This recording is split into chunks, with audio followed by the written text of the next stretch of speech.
ఈరోజు మా పిల్లల కోసం అయితే క్రిస్పీగా చికెన్ పకోడీ అయితే చేసేయండి.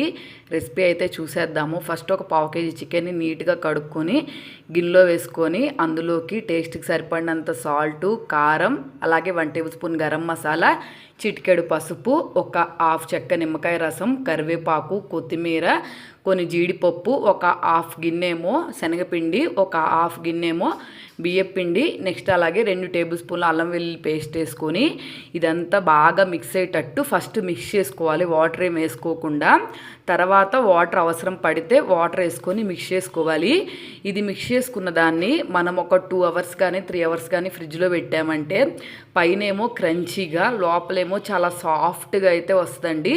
కాబట్టి ఫ్రిడ్జ్లో పెట్టుకోవడం మాత్రం ఖచ్చితం అన్నమాట. పెట్టేసుకొని 2 అవర్స్ తర్వాత నార్మల్గా మనం పకోడీ ఎలా ఫ్రై చేసుకుంటామో అలా ఫ్రై చేసుకున్నాం అనుకోండి, చికెన్ పకోడీ అయితే రెడీ అయిపోతుంది. దీంట్లో కొత్తిమీర కూడా మస్ట్ అండ్ షుడ్గా వేసుకోండి. టేస్ట్ అయితే చాలా బాగుంటుంది.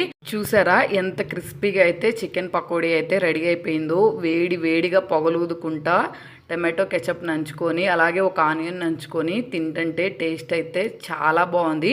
ఒకసారి మీరు ట్రై చేయండి. చాలా సింపుల్ రెసిపీ. మనం రాని వాళ్ళు కూడా చాలా ఈజీగా చేసేసుకోవచ్చు. బియ్యపిండి వేసుకోవటం వల్ల క్రిస్పీనెస్ అయితే బాగా వస్తుంది. వీడియో నచ్చితే మాత్రం వెంటనే సబ్స్క్రైబ్ చేసేసుకోండి.